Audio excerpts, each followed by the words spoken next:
quanto tempo eu sou professor? Não sou bom na matemática. São 17 anos. 17 anos, isso. Eu comecei a dar aula bem cedo, com 21 anos. A escolha pela docência, né, foi a pergunta. A escolha pela docência ela foi meio enviesada, porque não foi bem uma escolha pela docência. Na verdade, eu sou apaixonado por literatura desde muito jovem, assim, pré-adolescente. E a decisão de fazer letras inicialmente, que aconteceu lá pelos 18, 19 anos, foi bem prática, assim, no sentido de uma busca por dar manutenção a esse prazer da literatura. Então eu pensei, nossa, eu vou fazer letras porque eu posso continuar estudando literatura, lendo literatura, e o meu trabalho vai estar vinculado a isso. Mas eu não tinha muito desejo por dar aula. Isso eu pensava assim, isso eu vou ver depois, eu resolvo depois essa questão.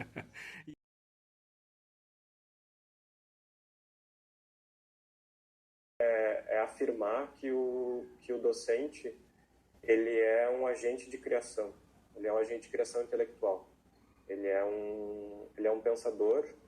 Inclusive na tese eu articulei uma noção que se chama docência-pensamento, que é uma articulação teórica, pedagógica, para pensar o docente enquanto alguém que cria e que ao lidar com as matérias com as quais lida, ele opera livremente com elas, no sentido de que ele traduz essas matérias, ele mobiliza elas, ele não é apenas um repetidor dessas matérias, um transmissor delas, mas que ele interage com elas a partir de um modo de ler essas matérias que é tradutório, né?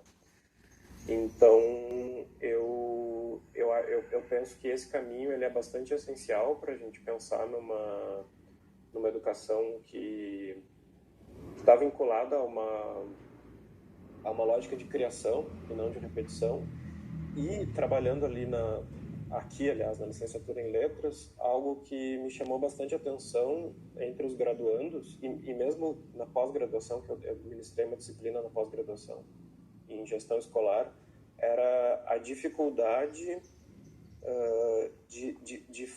ao ler, seja literatura, seja teoria, enfim, qualquer material, a dificuldade de fazer uma leitura própria, de criar junto com o que está lendo. Me parecia muito que a prática corrente é de aceitar o texto e repetir, simplesmente. Como uma lei, ou então de entender que alguém tem a interpretação verdadeira sobre aquele texto, seja o professor, seja algum outro texto que vai dar conta daquele texto. Então, agora, finalmente respondendo a sua pergunta, eu diria que pensar os modos de ler seria alguma coisa essencial na formação de professores, e pensar os modos de ler a partir desse viés tradutório, que é um conceito da Sandra Corazza, né? Essa ideia de traduzir, né? De fazer uma leitura tradutória, de fazer uma leitura irrespeitosa, né? Citando o Roland Barthes, assim, que é esse movimento de matar o autor, né? Se tu mata o autor, tu dá vida ao leitor, e esse leitor que cria, me parece que é o caminho para a gente pensar um professor que se autoriza a criar com as matérias com as quais ele lida na sala de aula.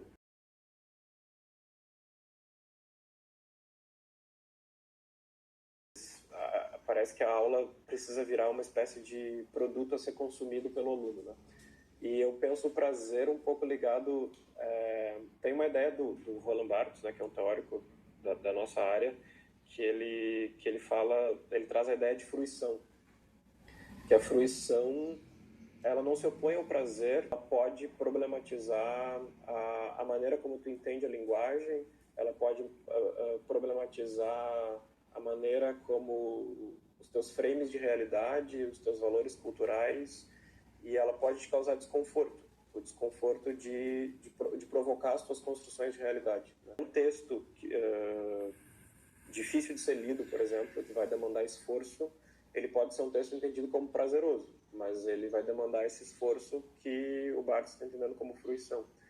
Então eu entendo o prazer na sala de aula um pouco por aí, assim, é um prazer, fazendo uma brincadeira aqui, ele é um pouco masoquista, assim, porque ele vai demandar ele vai provocar. Muita transpiração.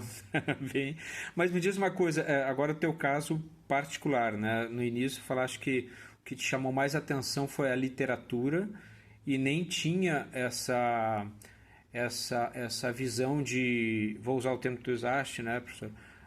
Que o senhor usou, que da fruição, né? O que tu descobriste, né, com a prática da docência, uma vez que o que te chamou primeiro foi a literatura? Tu diz o que eu descobri em termos de prazer para mim, pessoalmente? Ou é mais dor, ou é mais... sei lá. Não, nem um pouco, nem um pouco. Eu gostei da pergunta, eu entendi a tua pergunta, porque ela é a comparação do prazer da literatura com o prazer da sala de aula. Assim, isso, se é que dá pra... Eu acho boa pergunta porque para mim faz sentido, porque são dois grandes prazeres. Assim, a sala de aula virou um grande prazer. Eu nunca me arrependi de ter decidido, entre aspas, ser professor. Realmente para mim é muito prazeroso. Tem dissabores que para mim estão fora da sala de aula, que tem a ver com outras questões, né, estruturais, institucionais, políticas. Mas assim, a relação com os alunos é alguma coisa que é um grande prazer para mim e o esforço de me relacionar bem com os alunos. E também o esforço de... Porque para mim toda aula é escrita de um texto, né? Toda aula é como escrever um texto que vai ser falado, vai ser encenado na sala de aula, né? E todo esse processo de estudar, montar um texto e encenar na sala de aula, e aí ter o diálogo lá com os alunos, que é sempre inesperado, eu diria que essa tríade, assim, é o prazer, assim. Qual é a relação de língua com o pensamento? Como que eu posso fazer na sala de aula caminhos pedagógicos nos quais o estudante veja que a familiaridade com a língua ela é uma espécie de, não sei, mola propulsora para a movimentação do pensamento. É interessante da gente perceber o que os alunos já sabem sobre gramática, porque eles sabem, eles leem, eles escrevem. Então é interessante fazer um diagnóstico. Então eu vou trabalhar com esses pontos para não precisar fazer aquele projeto de ensino no qual tu entende que tu tem que ensinar toda a gramática normativa dissociada da língua em uso, né, da língua em movimento.